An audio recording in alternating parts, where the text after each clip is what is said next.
Good afternoon, ladies and gentlemen. Welcome to our Standards and Resources Committee meeting. Uh, we have a number of visitors for us this afternoon who will be speaking.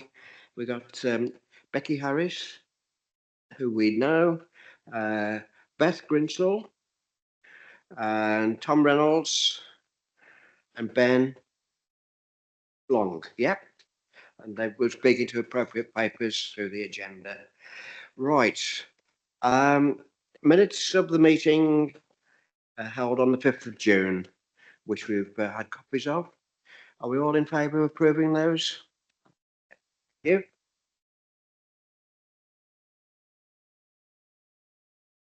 Right. Are there any apologies for the meeting today? Yes, Chairman, we've had apologies from councillors Duncan and Hopkins and Parish Councillor Richard Taylor. Thank you. We have declarations of interest. Mrs. Fowkes did send us an email around fairly recently explaining about this item, particularly with regard to one of the items on the agenda. Are there any other declarations of interest outside of that item? No? Sorry, Chairman, I think Councillor Reid was going to declare an interest. Councillor Reid, are you going to declare an interest?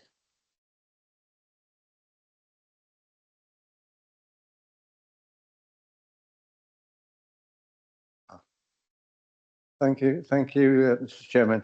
I would like to declare an interest in Lower Penn, and I shall leave the room while that's being discussed. Thank you. Thank you, Councillor Reid. That's in relation to item 5, the community review, yeah? And no other declarations of interest? No? Right. Let's go straight into item 4, Elections Review and Elections Act Changes 2025. As Becky, are you going to speak to this? Yeah. Thank you, Becky. Will you be taking questions after the event or as we go through? After, thank you. Good afternoon, members. So, as promised earlier in the year, we committed to bringing an update back to this committee on the Staffordshire County Council election on the 1st of May. We're also taking the opportunity in the report to reflect not only on the recent election, but also to take members through the emerging legislation resulting from the government's new strategy on elections.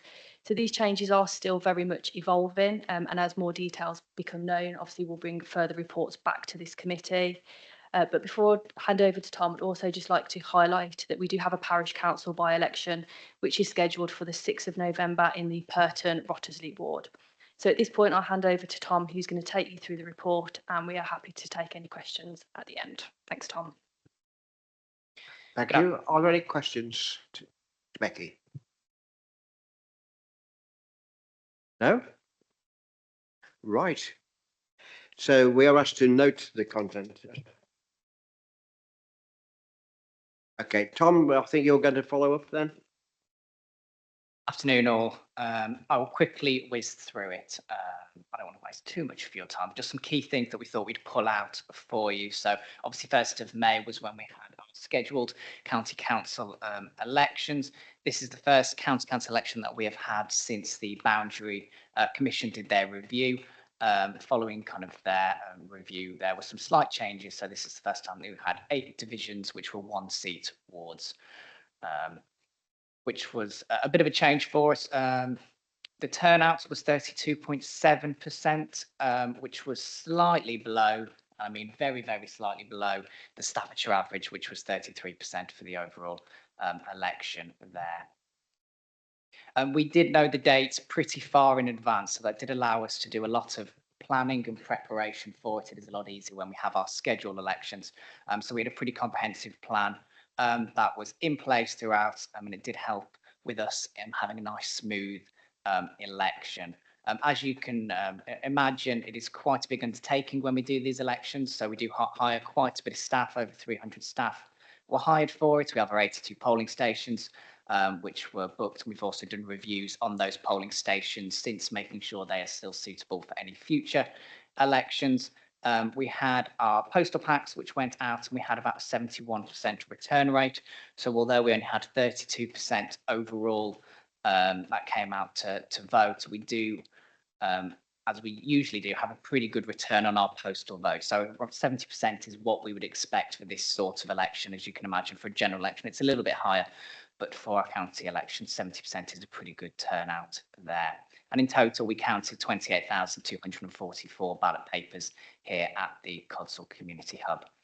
So for verification and count, that is where we held, the count was held here once again. We used the top floor as we did for the last couple of elections. It worked once again in as a venue. Everything ran smoothly on the night, and we were happy with the way that things went.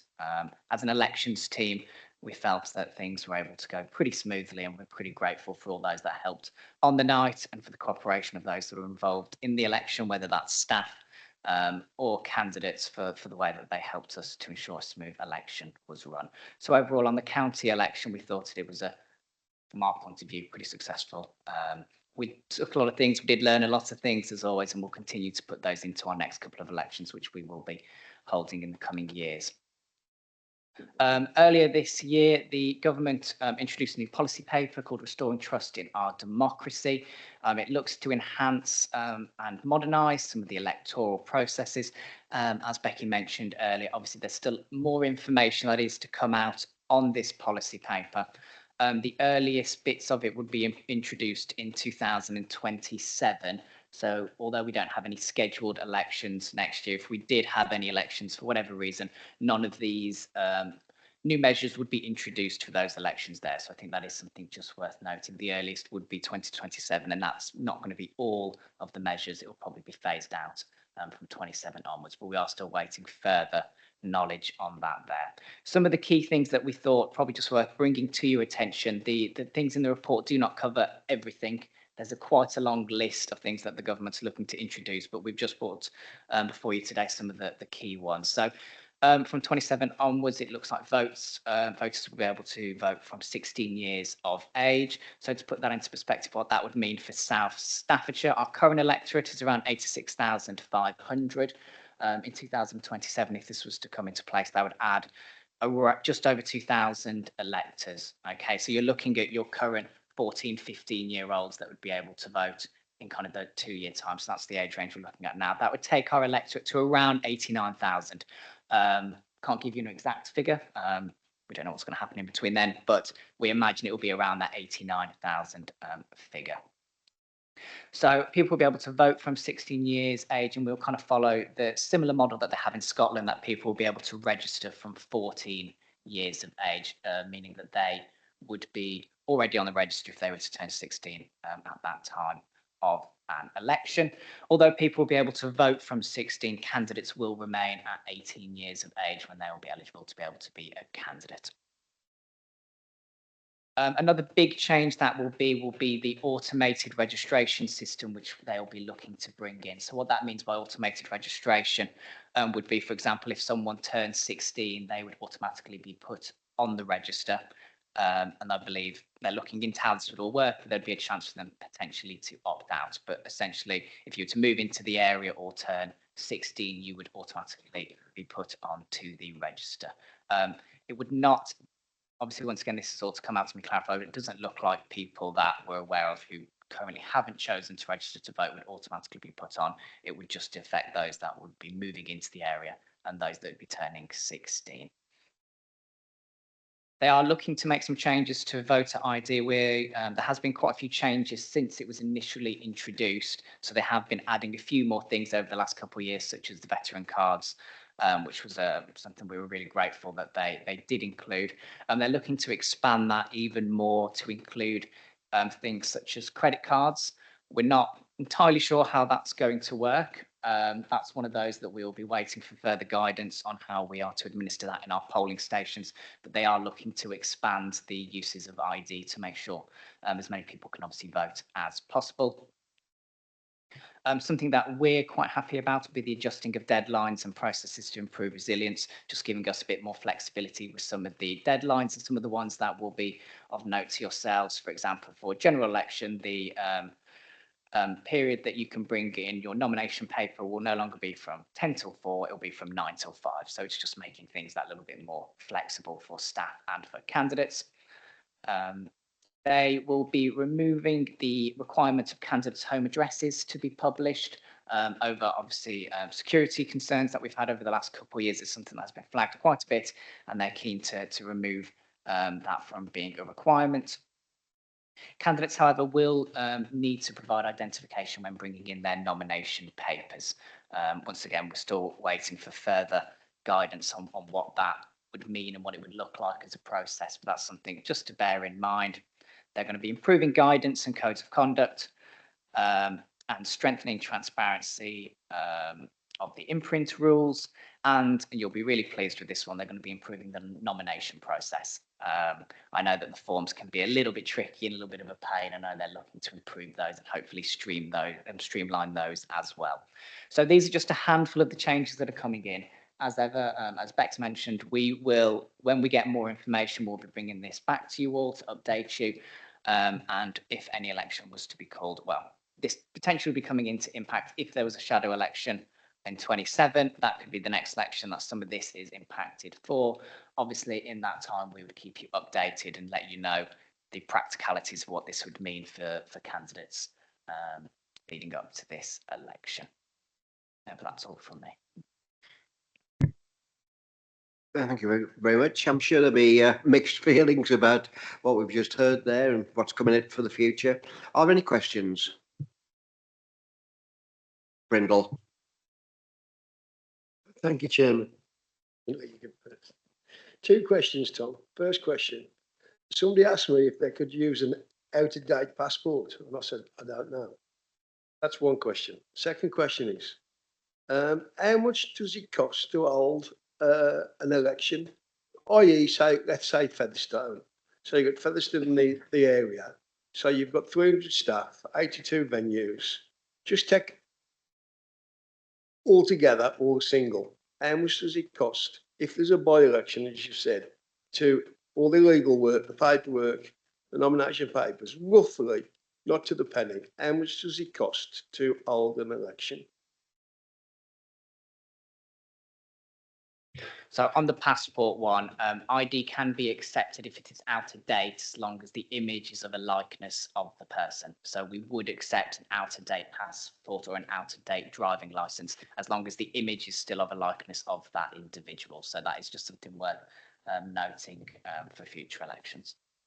Yeah, in terms of costs for the election, there's obviously lots of fixed costs. So presiding officer costs, poll clerk costs, they're all fixed, and we use the government's fees and charges to actually say how much we pay staff. In terms of polling stations, obviously we pay per polling station, depends on what they charge. So for a parish council election, again, it would vary on the electorate. It would vary on if the poll cards are delivered or if they're posted by Royal Mail. But for a typical large scale election, it's about £220,000. For one, yeah.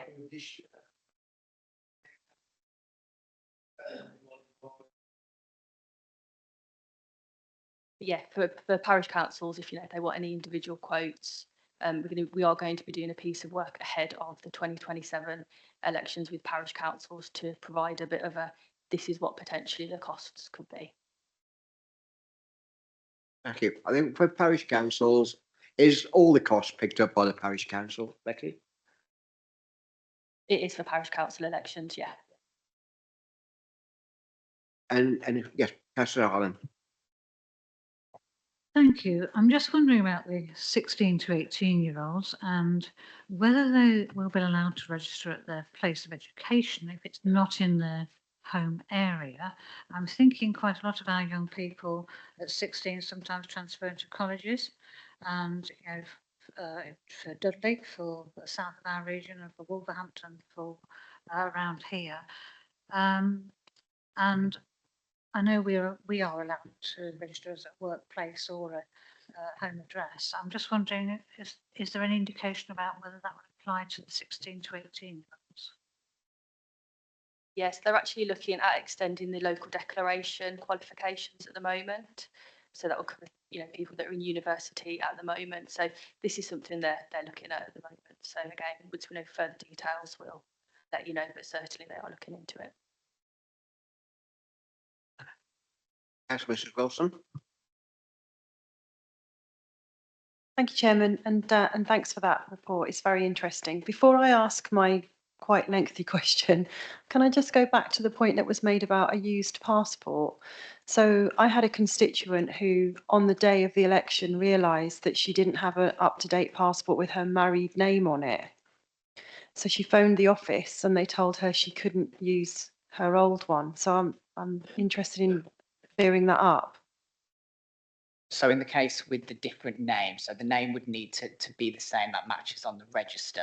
In that instance, it's a bit more complicated. They would need proof of their name changing alongside the passport. So the passport could still be valid, but they would have to provide marriage certificate, for example, which shows change of name. So that's one of those quirks that if the name is different to what's on the register, you can still accept the ID, but they would have to have the supporting document to go with it. So it is a bit complicated when it comes to the changes of names, but apologies if something was miscommunicated before. Thank you. I'm sure she had her marriage certificate, but hey ho, that's history. I think I really wanted to put on record actually how well I felt the count went on election night at the county council elections. Certainly the Swan was gliding across the pond. I'm sure that there were sort of feet under the water, pedaling away and ironing out any wrinkles, but that wasn't noticeable to me. So I thought it was exceptionally well run, as it always is in South Staffs. Just looking at the numbers regarding the staff numbers and how many people you employed to do the work, you don't know how many ballot papers you're going to get in, so you have to make sure that you've got enough staff. But I still feel that the numbers are really high. So is there any way we can sort of break down the costs and also just find out what sort of cost was attached to this election and what funding stream, what line that comes from? Did you mention that it came from government or comes from our own finances? Yeah, be county council for this one. So what we have to do is we have to put a claim back to Staffordshire County Council for the money that we've spent. So we are happy to bring a report perhaps to the next committee at going through some of those costs in a bit more detail. Only if it's not an inconvenience. I wonder if questioned if members of the public might understand that or agree with me that the numbers do appear quite high. And I suppose if you're comparing it to a single parish election, a county election, or a general election, to get an understanding of how you decide how many staff to employ and to do what, so that we can understand where the costs went. That's okay. Yeah, no problem. We also follow the Electoral Commission ratio guidance as well at the polling stations. So yeah, absolutely, we'll prepare a report and bring it back to the next committee. Not a problem.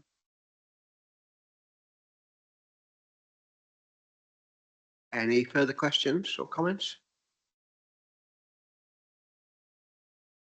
No, thank you. Thank you, Councillor Wilson, for reiterating the views of the committee in the past. I think our elections team have really got things very slick at the moment and can be relied on. Whatever seems to be thrown at them, they always seem to rise to the challenge and perform very well. So congratulations to the team and people involved. Thank you. Right. We'll move on to item 5, community governance review.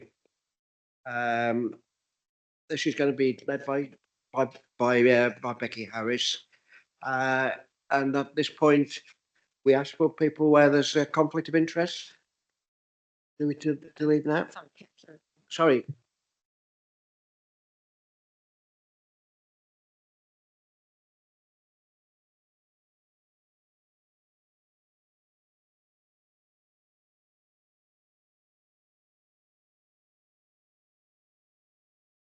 Right, so how are we going to play this then with in terms of conflict of interest? So Becky and Beth are going to take members through a presentation Yeah. to go through all of the parishes. So when we get to the relevant parish where there's a conflict, then the relevant member can leave at that point. Okay, fine. Okay then. Right, over to Becky then. Thank you, Chair. So the presentation that we've prepared is in 3 parts this afternoon. So we're just going to give members just a very quick update on the community governance review process. The second part, myself and Beth are jointly going to take members through each proposal that we've received, and then pause at the end of each slide where we need the committee to confirm their recommendation. And then we've got a final slide which will confirm next steps. So briefly, what can a community governance review do? So we've got a duty under the community governance review legislation to keep our area up to date and also keep it under review. And the Boundary Commission cites this as good practice really to keep our areas up to date, and it's also seen as a good thing to do in advance of any local government reorganisation. So for reference, the legislation is the Local Government and Public Involvement in Health Act 2007. So that's legislation that we're referring to. So community governance review is a set out process to review community governance arrangements to ensure that they continue to reflect the identity and interests of local communities. So this slide is just a reminder really of what community governance reviews can do, and the key ones for us as we go through the presentation are that there is no change, the name of a parish, and alteration of existing parish boundaries.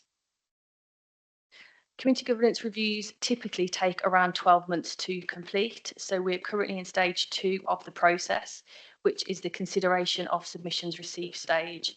This is due to close at the end of this month. Stage 3 will then start, which will run until the end of December. This is where any proposals agreed today by Standards and Resource Committee are then consulted on. So there may be a need at this stage to consult individually with residents to seek views on any proposals that have been agreed this afternoon. So we're just going to take a look now at who completed the survey. So as you will have seen in the report papers and as well on the screen, 14 parish councils submitted their official response. This can be seen on the table underneath the parish council response column. We also received additional comments for 22 of the parish council areas. So those were either from parish councils themselves or from residents for that area. So then we're going to have a quick look at a summary of what did the responses say. So in total, we received 50 responses. As you can see from this table, the majority of the responses opted that there was no change, with 37 responses choosing this option. We're going to go through the comments in full details individually for each parish council area later in this presentation, so there will be further information on that.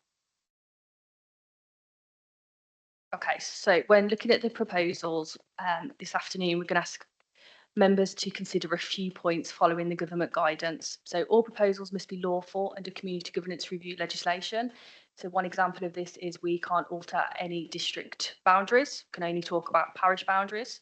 They must be based in evidence and have got support from the community. They must also be reflective of community identity and also effective in governance.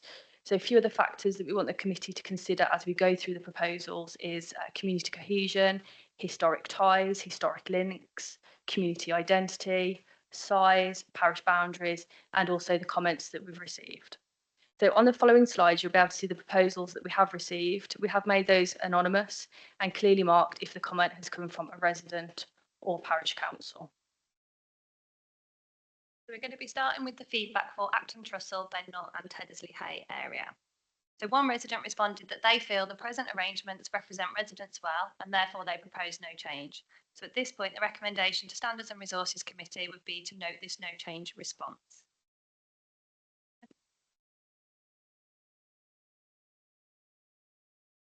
Yep. Are the committee happy to note that response or? Yep, okay.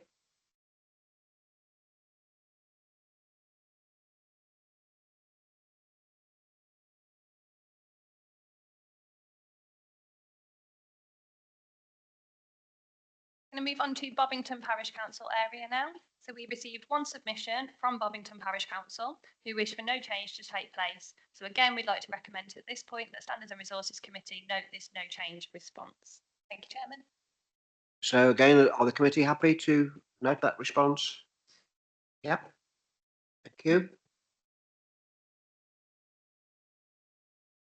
Moving on to Brood and Coven Parish Council. So one submission was received from Brood and Coven Parish Council, who proposed no change as the parish council works effectively.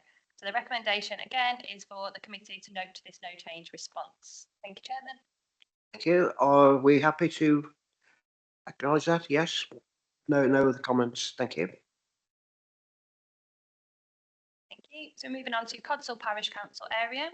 So Codsall received a total of 6 responses, and 4 of those were from residents who proposed no change for various reasons, and the comments for these can be seen on the slide on the screen and also in the report that we have shared.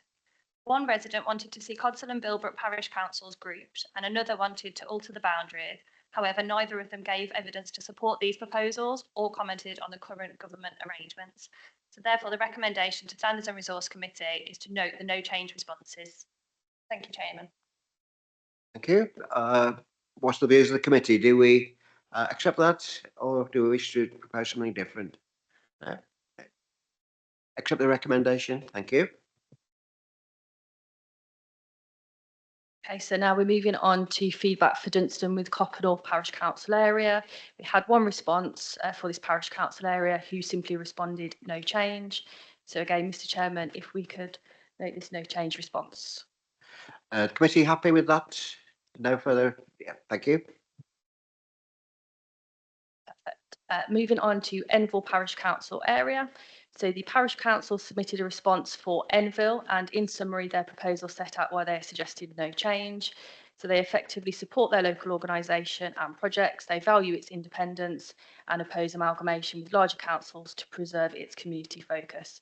So again, Mr. Chairman, the recommendation is that Standards and Resource Committee note this no change response. Thank you. Are the committee happy to accept that recommendation? Yeah. Thank you. So now looking at Essington Parish Council area. So again, we received one response for Essington from a resident, and again suggesting that there is no change. So back to you, Mr. Chairman, to note this no change response. Thank you. Committee happy with the no change? Thank you. Now moving on to Great Worley Parish Council area. So we had a few responses for this parish council area. So we had 5 responses from residents, 1 from the parish council, and in summary, the submissions showed the parish council works well, it's governed appropriately, and again, we'll be asking Standards and Resource Committee to note this no change response. Thank you. Is the committee happy to accept that recommendation? Yep. Thank you. Moving on to Hilton Parish Council area. So Hilton Parish Council responded that they propose no change, and therefore Standards and Resources Committee are asked to note this no change response. Thank you. Are the committee happy to note that? Thank you. Yep. Thank you. Moving on to Himley Parish Council area. So Himley Parish Council responded that they propose no change and feel that local decisions work well for Himley. Again, the recommendation is to note this no change response. Thank you, Chairman. Committee happy to accept that recommendation? Yep. Thank you. In the Parish Council area, we had one resident who responded and proposed no change as they commented that local council should stay local.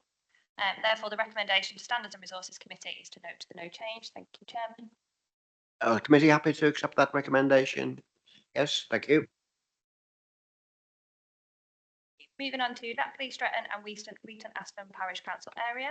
So the Parish Council responded that they proposed no change to the current structure, and there were 3 additional comments from residents proposing that there is no change and who praise the Parish Council and the local village.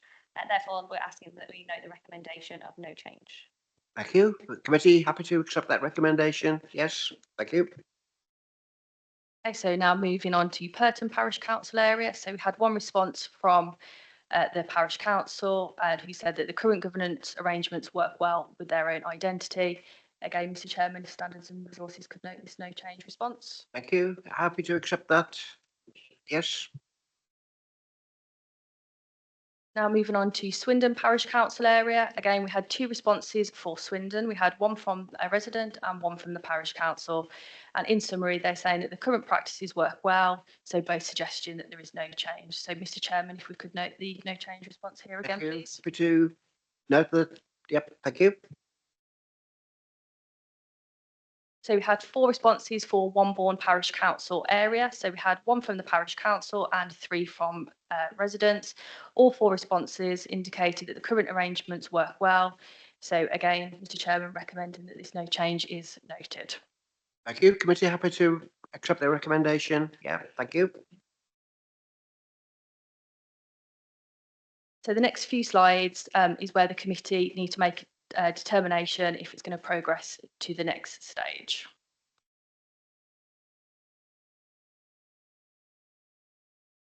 So we had 1 response from a resident to suggest that the name is changed from Bilbrook Parish Council to Bilbrook Community Council, and it sets out in the proposal the reasons why they feel that this should happen. We also then had 1 response from Bilbrook Parish Council that the current boundaries and setup works well.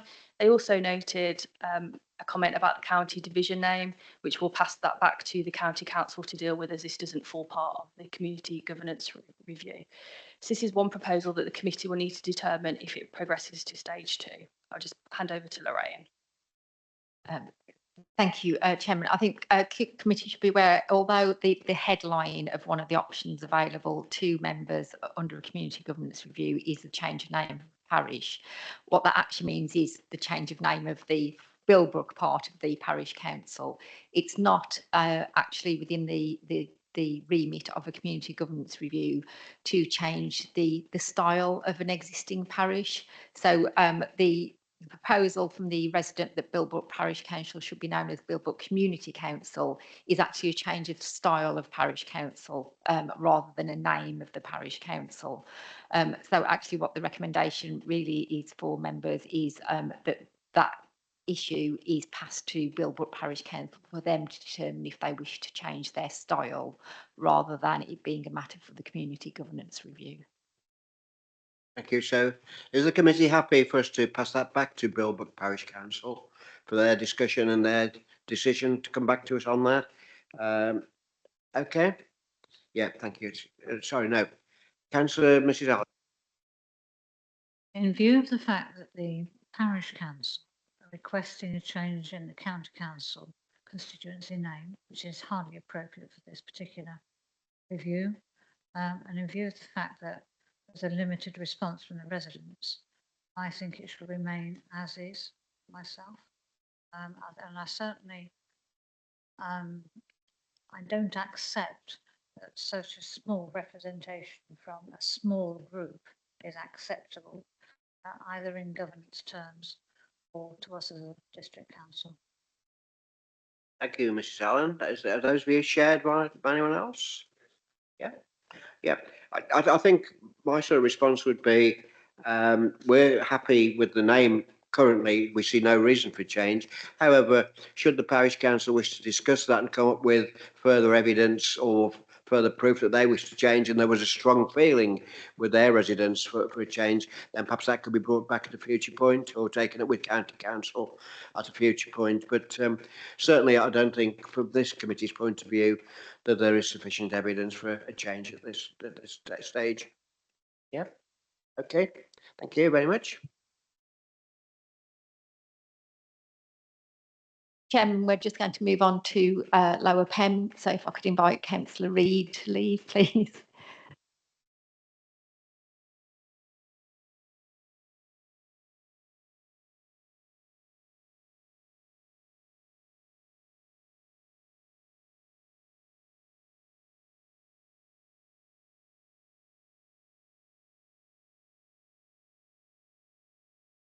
As you may have guessed, we're moving on to Lower Pen Parish Council now. So we received the submissions on the board, as you can see at the moment. The first bullet point is a submission proposing the abolishment of Lower Pen Parish Council received by 1 resident. To summarise, you should have seen it in the report and you can see it on the screen. The response is mostly about their concerns of the running of the parish council as opposed to changes that are managed by the community governance review. A second resident proposed changes to the electoral arrangements, but they actually requested better communication from the parish council. So at this point, we'd like to ask Standards and Resources Committee to decide if either of these proposals progress to stage 2. Over to you, Lorraine. If I could just summarise the advice on this one, similar to the point that Councillor Allen made on the last one, it's a single voice. There is no kind of evidence that there's any issues actually with the Lower Pen, or that any changes would accord with the remit of a community governance review. So whilst it is for members to make their determination, I think it's taking it that there's little weight to be given in legal terms to these submissions. Thank you, Mrs. Patch. Did you wish to make a comment, Councillor Mrs. Allen? To avoid repeating myself as before. Thank you. I must admit, when I'd looked through these responses, my view was if they felt there were problems there was another way to tackle this rather than through this review and through a community governance review and through this committee. There may be some support that can be given by district council, county council, or other means to help them to resolve their issues. Just as a point of information, perhaps I might add to that, because the Victory Hall in Lower Pen was organised for a long time by the same group of people. Recently, a very active group has taken over the organisation of this and is making a lot of changes. So there is a community in Lower Pen that does have community interest and is seen to be active, and I think that more engagement is required. Thank you, Councillor Allen. I think that echoes the views, yes. So if I'm reading members correctly, then they're happy that there's no action on this one. It doesn't progress to stage 2. Yep, I think so. Yes, members, yes. Thank you.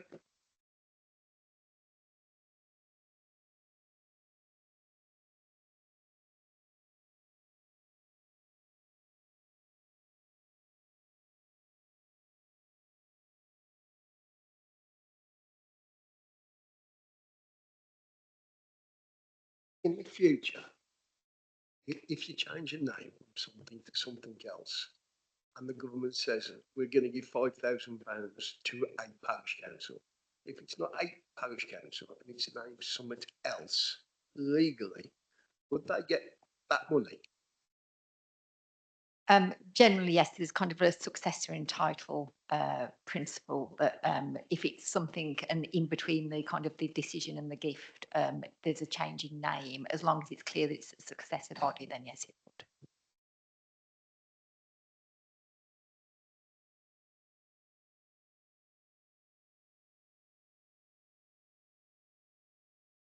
Right, we continue with the process. Lovely, thank you everybody. So we're going to move on now to Penkridge Parish Council area. So Penkridge Parish Council propose reverting back to the inclusion of the West Ward in Penkridge with 3 councillors to allow for a more personalised service for residents. It's worth noting that this is going back to their pre-2022 version. So at this point, we'd just like to note that if the Boundary Commission has changed a parish warding in the previous 5 years, that there are protected electoral arrangements. So these cannot be reviewed through a CGR without the consent of the Boundary Commission. So we have reached out to the Boundary Commission to ask for that consent. They have responded to us that they would be willing to look into this proposal. However, we would need to complete the stage 2 consultation first to obtain the relevant support from the community. So just to give the full picture on that part. One resident proposed no change, while another proposed dissolving the parish council. Again, this comment was more targeted towards one individual as opposed to the remit covered by a community governance review. So at this point, I'm just going to hand it over to Lorraine. Yes, so members on this one, although it's a single representation in respect of making changes to the parish warding pattern, it has come from the parish council. So obviously that carries more weight than if it was an individual resident voice, because the parish council presumably understand how it works and the impact on the workings of the parish council. As Beth mentioned, prior to 2022, when the Boundary Commission came in and did a review of the district area, under that review of the district warding pattern, they did make some changes to the parish warding pattern within Penkridge, which is why it's now a protected matter that the Boundary Commission have to give consent on.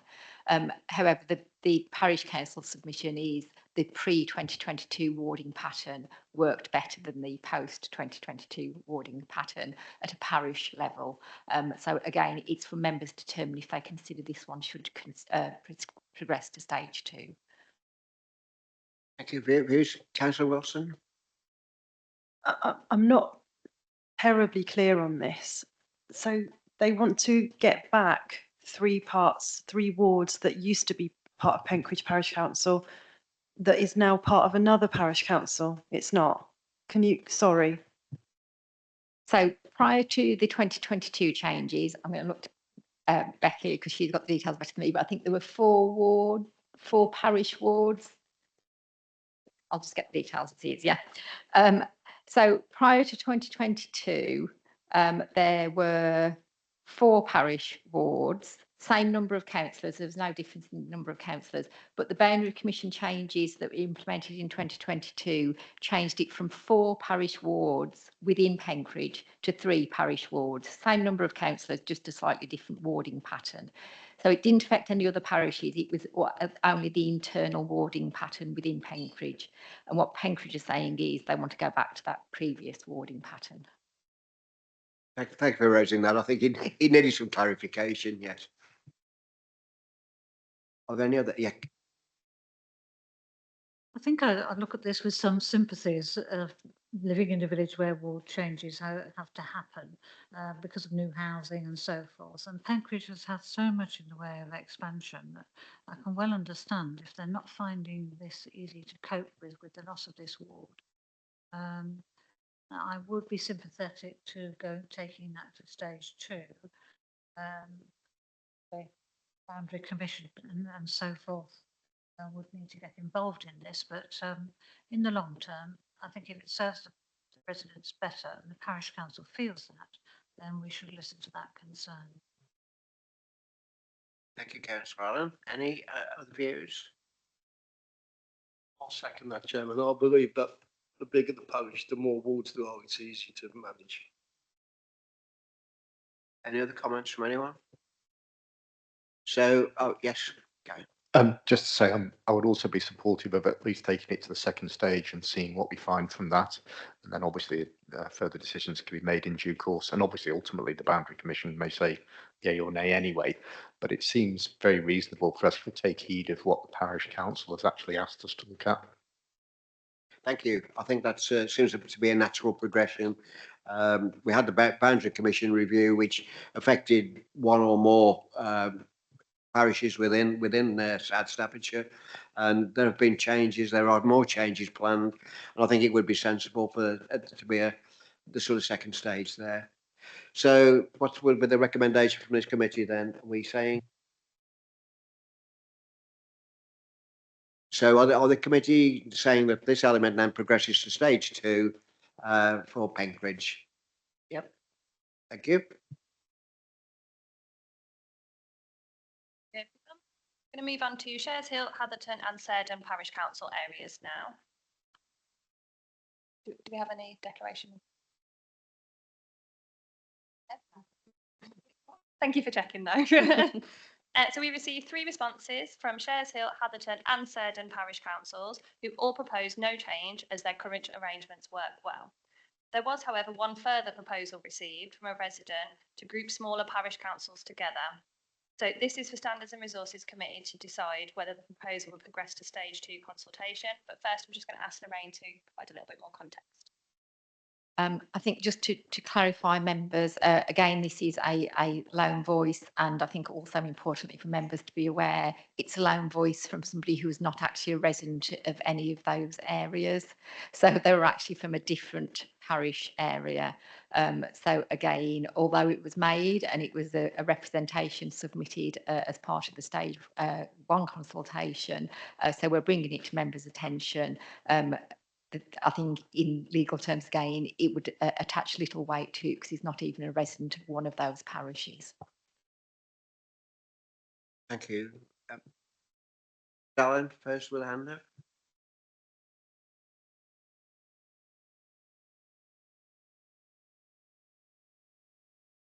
Ben, whether that should be allowed, actually. that somebody who does not live in the area should be able to make a recommendation. I have serious concerns about the whole of this process, which I'll come to shortly, but I don't feel we should actually be looking at that residence presentation at all. Thank you, Mrs Allen. Did you wish to make a comment, Councillor Williams? Yes, Mr. Chair, thank you. Just to say that as a representative of Shares Hill, quite frankly, I haven't heard anybody of any of the local parish councils say they would want any change whatsoever. They're quite happy with the boundaries that they have. Thank you. Councillor Brindle? Thank you, Chairman. I regularly tend and agree with Councillor Bernard that I've never heard anybody moan or give negative to any of the parish councils. They all seem to be working well and working together as well. Thank you, Chairman. Thank you. Mrs Factory, do you want to make a comment? So again, if I'm interpreting members' views correctly, your recommendation would be that this does not progress to stage 2 of the consultation. That was my view also, I think, yes, yeah. So is it the view of this committee then that we do not progress further with that? Yep, thank you. Okay, so we're now on to the last proposal for the committee to have a look at. So this is for Chesinghay. Yeah, sorry, yeah.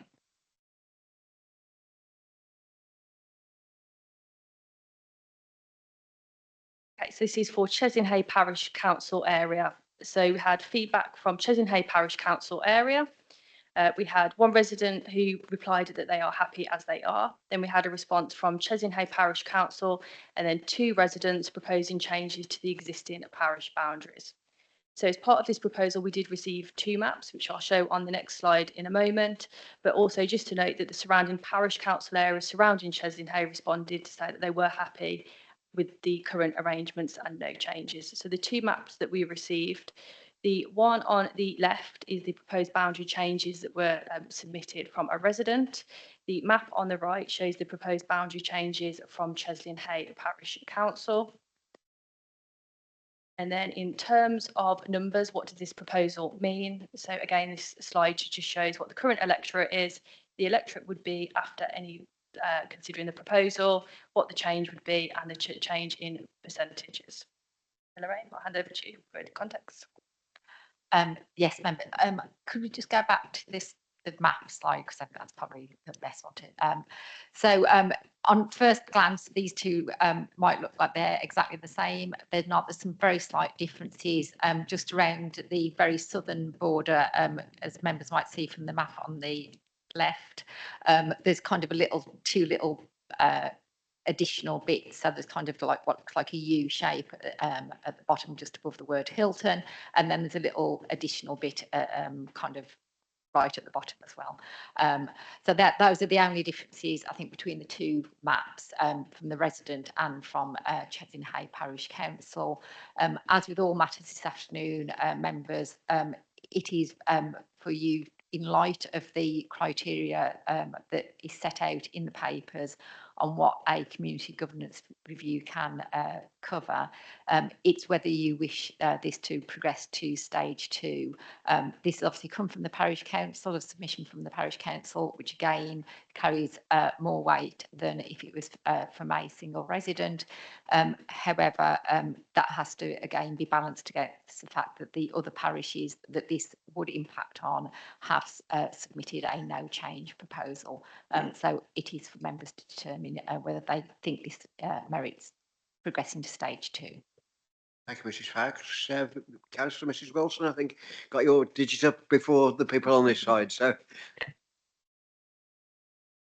stage two, that's when you would consult the other parish councils for their comment before arriving at the next stage. So in theory, everyone would have to have another look and reevaluate and agree.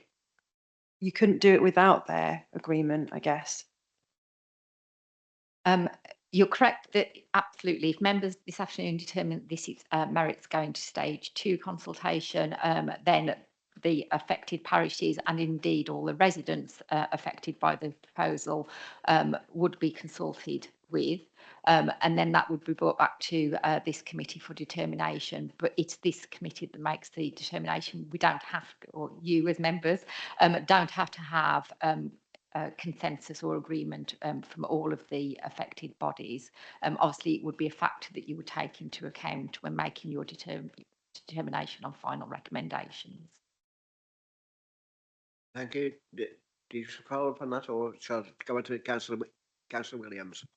Councillor Williamson? Thank you, Chairman. Just to say that I've had two representatives from parish council, different parish councils, who are not mentioned in the agenda, and that is, if I should name them, and that is Shares Hill for one, and of course Sarden for the other. Oh, pardon me. And they are absolutely livid that even a suggestion that part of their boundaries should disappear to Cheslin Hay. Well, I think it's just ludicrous. Whoever the person suggested it, then they can't see the reason why and what's behind it. And consequently, they are very, very angry at this moment that they are not represented on this council, or this committee. So consequently, I'm just here to voice their objections, besides the objections of what I would suggest is almost 100% of people in Cheslin Hay, because I can't see any reason to change those boundaries at all. And further to that, if we just look at all the other parish councils and how they feel, why should Cheslin Hay be any different? Because they're not. They're all happy with the boundaries that they've got, apart from, of course, those who've put this ludicrous suggestion forward. Thank you, Councillor Williams. I don't think it's up to us to say whether it's ludicrous or not, but we take your point. Councillor Mrs. Allen. Councillor Brindle, I think. No, fine, go on. Sorry. Mrs. Allen. I wonder if we could just go back to the table with the numbers on, please, because it looks to me as though we seriously disadvantage Great Worley's electorate if we do actually proceed to stage 2 with this.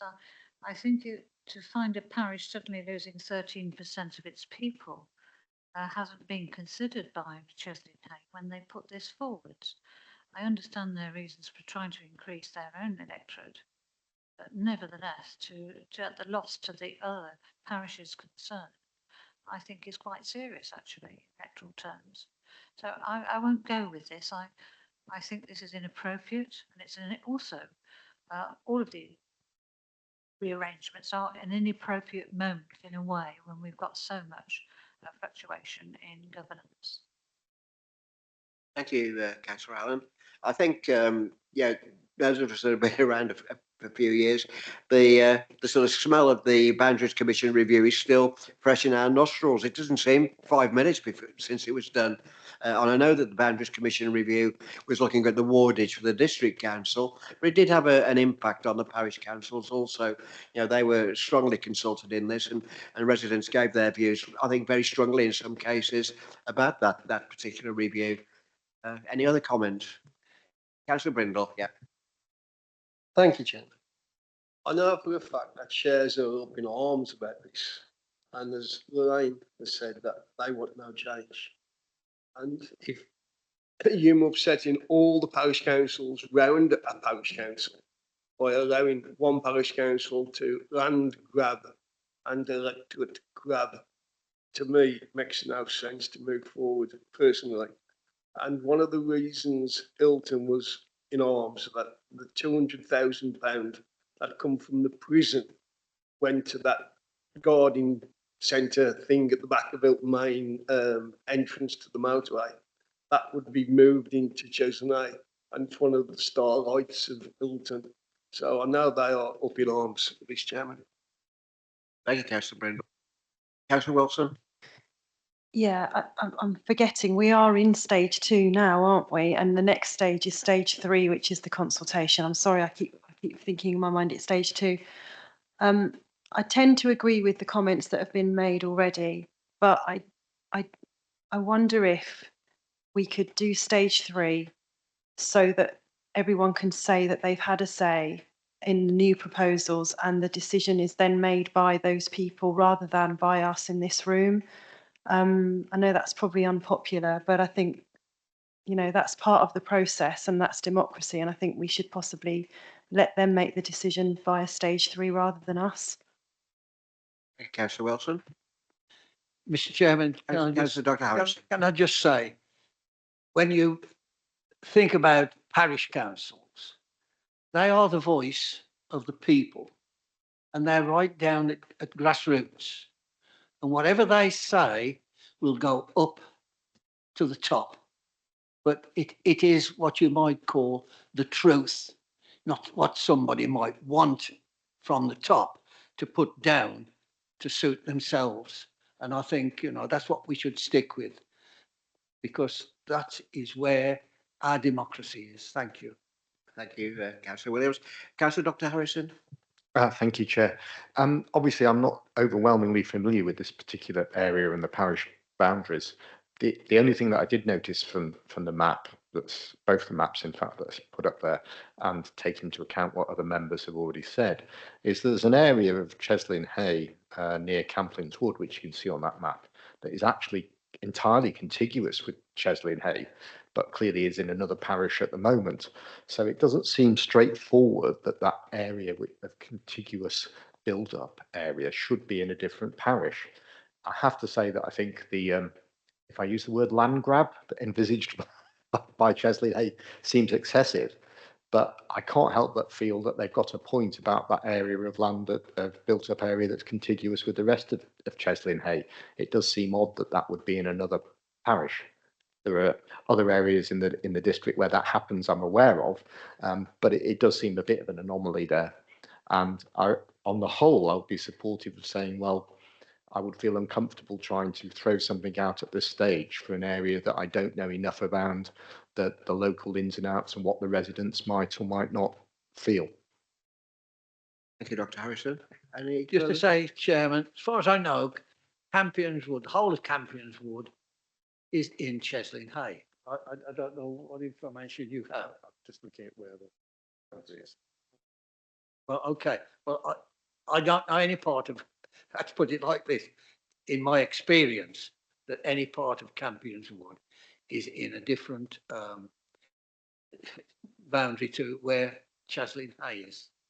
And it's never spoken to or about by anybody else apart from Cheslin Hay. Thank you. Any further? Again?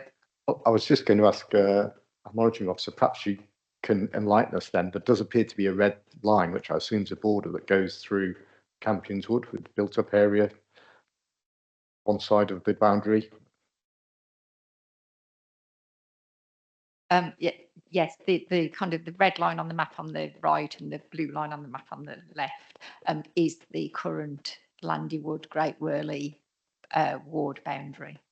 So at the moment, a little bit of the area adjacent to Banbury Wood is actually in the next parish.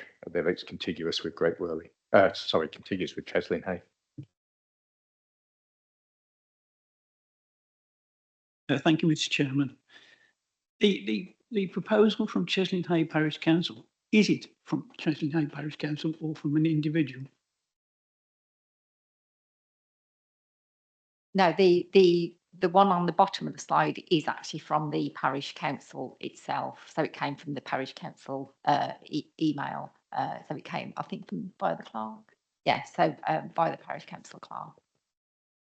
Be interested to know whether that went through their full council for a decision. My other view is that on balance, you've got a parish council wish to do what's been said, land grab. And surely I'm balancing it. If all the other parish councils oppose it, why do we want to go further forward to try and develop an argument for Chesley and Hay Parish Council? Thank you. Any further comments or responses? No, again, and to be corrected, but as I understand it, there's kind of a proposal that it goes to the next stage of consultation, so we can gather views from across the area. And there's also a proposal that it doesn't proceed to the next stage of consultation. So I think we probably just need members to make a determination. Thank you. And I propose that we do not allow this to go to stage 2.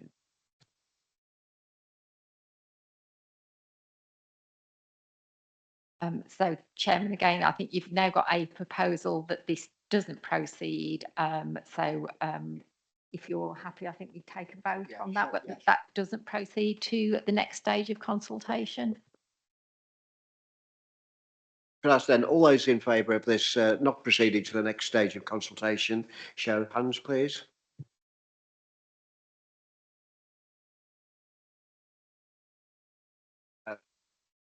Those against? Thank you. That's 5 for and 3 against.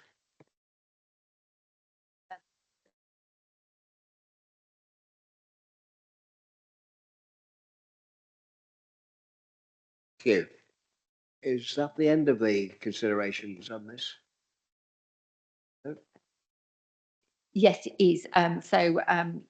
Again, it's been quite a lengthy item, but my understanding is there's only the Penkridge item that will now proceed to stage 2, 3, the next stage of the consultation. And that's the determination of the I committee. think that was my understanding also from the responses of the committee. Thank you, members. Okay.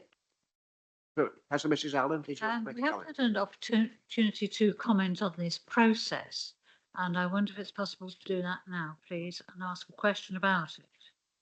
Yeah, I think it's appropriate to ask or make the comment now. Yes. Asking this question on behalf of Councillor Warren Fisher and on my own behalf. What has been the cost of this process for 50 responses? And we have 0.0006% of the electorate responding, where 76% require no change. Therefore, the cost of this process is of interest to us as a district council, and certainly feel myself there's been one instance here where a resident who does not reside in the particular parish, that should not have been considered. And certainly the percentage of responses is so low. I wonder if it's possible for us for the future to set a minimum number or a minimum proportion of responses so that we actually don't have to go to such lengths in this process in committee. Thank you, Mrs. Allen. I certainly think from my own experience in my past life that the responses, the number of responses, the percentage is statistically insecure, is totally unsound. And I certainly wouldn't be basing any sort of business decisions or anything like that on those sort of things. But did you want to make some comment, Mrs. Fowkes? Yes, so to address the first part of your question, Councillor Allen, the costs so far have been minimal. It's mainly been officer time. We've printed a few leaflets publicising the first stage of the community governance review, but it's from within an existing budget heading, so there hasn't been an additional budget requirement for this. Going forward, now members have determined that there's only the Penkridge matter going to the next stage of consultation. Again, there will be some costs incurred in that. It will again mainly be staff time, and it will be from within existing resources and existing budgets, but we don't anticipate there will be a significant cost for it because it is quite a narrow issue that we'll be consulting on.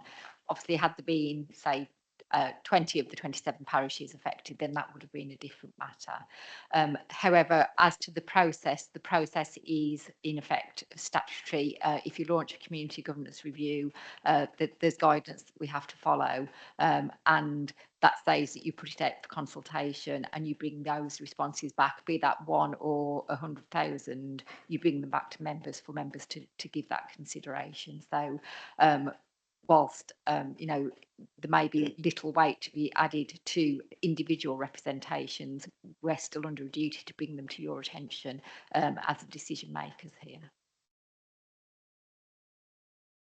Thank you. Any comments or questions to Mrs. Fags?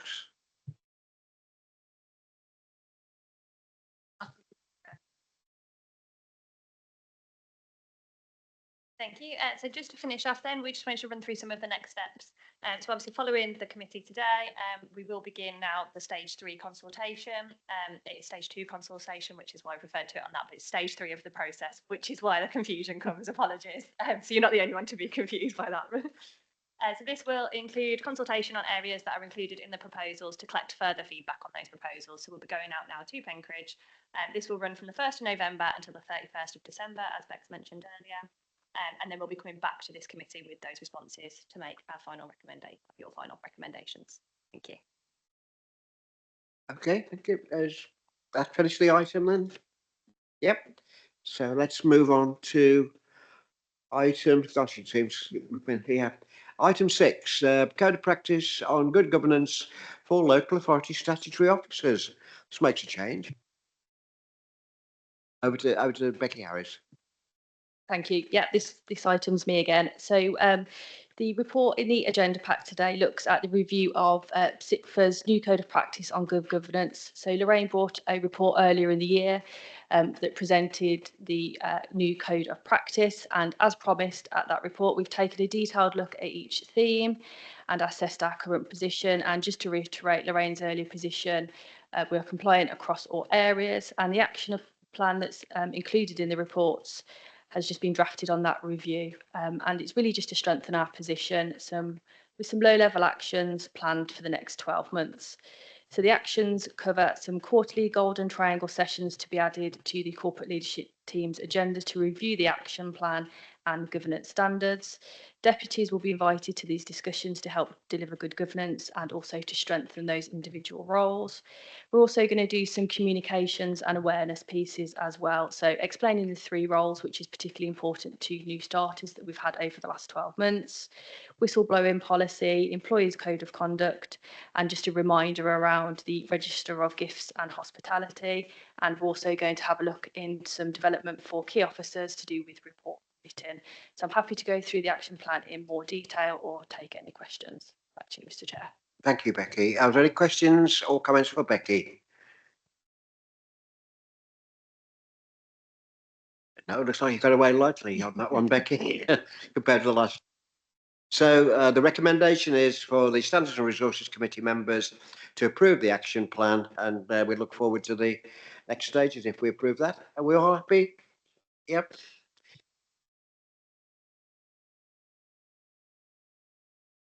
And we then move on to the next item, item 7, the data protection policy update. Thank you, Chairman. Members, I bring a report every year on our data protection policy. We do an annual review as well as kind of a constant ongoing review as necessary. The policy has been reviewed again. There are no changes to the policy apart from the date that it gets updated, and that's attached to your papers as Appendix 1. So the report is seeking your approval of that policy, and also in light really of local government reorganisation and the fact that the policy hasn't changed significantly for a number of years because the law hasn't changed, then it's proposed that we no longer bring it on an annual basis to this committee, but it will be brought as and when required. So if there is something that requires a change to that policy, then of course we will bring it forward to members for approval. Just to confirm, there have been no reportable data breaches over the last 12 months, which is pleasing. We do get a number of low-level data breaches, as I think any organisation would do that handles the amount of data that we do as a local authority. Pleasingly, they are reported to me as data protection officer in a very speedy manner. There is a statutory 72-hour period in which I have to make a determination on whether that is reportable to the Information Commissioner's Office or not. Because they are reported to me, as I say, in a speedy manner, that then allows me time to make that assessment and put in place any mitigation measures. There have been no instances that have been reportable and none that have been reportable to the data subjects because there's been any potential negative or harm on data subjects. Just a slight amendment to the report. The report states that member training was scheduled for the 21st of October. As members may be aware, that has now been taken out of diaries, and we're looking to rearrange that at a later date. But member training on data protection will be provided. It is a mandatory training session for members, and that will be provided over the next few months. We've also got a number of staff training sessions. I think they're starting next week over the next few months to make sure that, again, we capture all staff on data protection. And again, they are mandatory training sessions for staff. And attendance of that will be reported to a future meeting of this committee, so members can have that assurance that not only are we providing the training, but it's being attended as well. So members, the recommendations are that members note the current position and reaffirm the policy, and that further accept the updating to the changing frequency of policy as set out in paragraph 3.2 of the report. Thank you, Chairman. Mrs. Fax, are there any questions to Mrs. Fax or any comments at all? Councillor Brindle? Comment. About 7 years ago, I had a bug and a slug on my computer, and I've changed my attitude to emails now. Personally, if I don't recognise the email, or I don't even know the person, I don't even respond. And then normally I get a phone call to say, I sent you an email, Johnny, and you haven't responded. And then I'll respond. So it's one of these things now that once you get a bug or a slug on your computer and it infects you, and it can affect everybody so quick. I think that would be music to our digital services colleagues' ears, Councillor Brindle. Yes, absolutely. We, again, as officers, we receive kind of very short training sessions on a regular basis. And one of the things is about kind of phishing emails, where they will look like they're genuine emails, but will be a very slight change in the email address. So it might have an extra dot in it, or it might have a 0 instead of an O. And then absolutely, if you do click on a link within that email, it can infect computers. So yeah, very good approach. Thank you. Yes, I must admit, when I get emails from allegedly from residents, I always ask them what their address is. And so it's amazing how many never respond. And they said they're allegedly from residents. I noticed that recently I've had a couple of residents, when send me an email, actually put their postcode, so I can check on the electoral roll of the postcode and their name, and I know that it is a genuine resident that's contacted me. Any further? No. So the committee's asked to note the contents and to note the potential updates in the future. We're all happy with that? Yep. Thank you. Now, this is an interesting one. It always gives rise to a lot of discussion between Mrs. Fowkes and myself. The Local Government Ombudsman Annual Review Letter. Thank you, Chairman. So members, as the report sets out, again, this is a report I bring on an annual basis to members. This committee retains oversight responsibility in respect of complaint matters. So as the report sets out in paragraph 3.2, during the period covered by the Local Government Ombudsman annual letter, 6 complaints were referred to that body, compared with 3 for the previous year. So a slight increase, but the kind of caveat to that is the reporting periods can sometimes kind of overlap and change. So it's not always a consistent number there. During that same period, coincidentally, 6 cases were decided. They're not the same 6 cases because, as I say, some will be referred either towards the beginning or the end of that period, and therefore will fall within a different determination period. As the report sets out at 3.3, 2 were referred back for local resolution, 3 were closed after initial inquiries, and 2 were not investigated.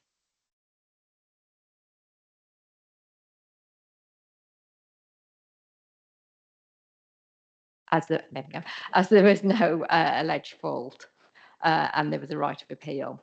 One case was investigated by the local government ombudsman and fault and injustice was found, as set out in paragraph 3.4. That was the planning enforcement.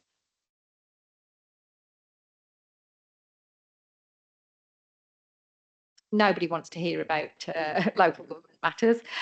So that was a planning enforcement case where in relation to failure to require a developer to create a footpath.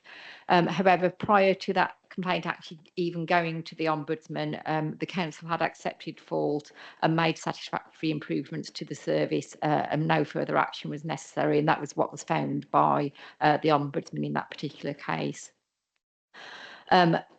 The letter for the members that have followed the link and looked at the actual letter shows that there's 100% uphold rate for this authority, which on the face of it looks a cause of concern. However, that is just one case that was investigated and was upheld. So it's 100% of one case. So I think we have to, like with all things with statistics, take it with a degree of caution. Overall, our uphold rate is slightly below the national average, as is 0.9 and the average is 1.1. So I would submit members nothing for members to be concerned about there.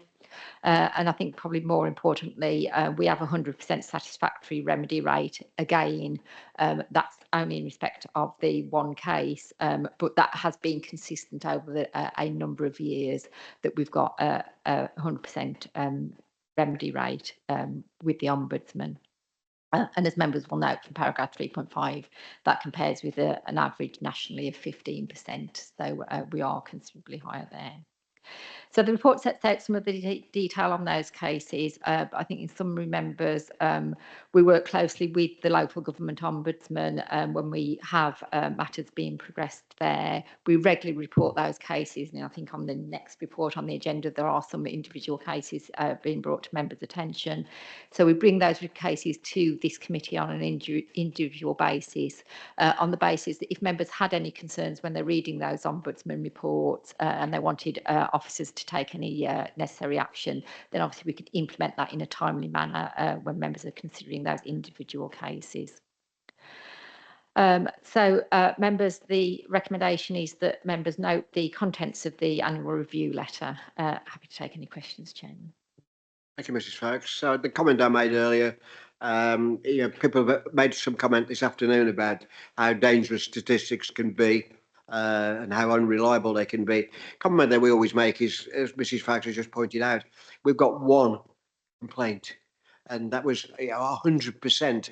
It's something that we'd already identified, we'd taken action on, and yet there are other authorities where there are literally, when I say, we don't see the full report now, but we used to see authorities with hundreds and hundreds of complaints, most of which the authority concerned was found to have been in infringement of various things. And yet, I say we get one, and it makes us show 100%. So it's very dangerous looking at some of these statistics. So are we happy to note the contents of the report and move forward, or are there any comments or questions to Mrs. Fox? We can move forward. Thank you very much. Our final item, report on the work programme and complaints. Thank you, Chairman. So again, normal report, just to confirm that there are no code of conduct complaints that I'm dealing with currently, and code of conduct training for district members was held on the 19th of June. For any member that wasn't able to attend that training, it is available on your one-stop shop, a recording of that training. So if you weren't able to attend, would encourage you to view that. Again, there's mention of the local government ombudsman. There are 3 decisions that the council has received since the last report to this committee. They are appended to the report, and on each of them, members will note that the ombudsman did not investigate any of those complaints for the various reasons as set out in paragraph 3.4.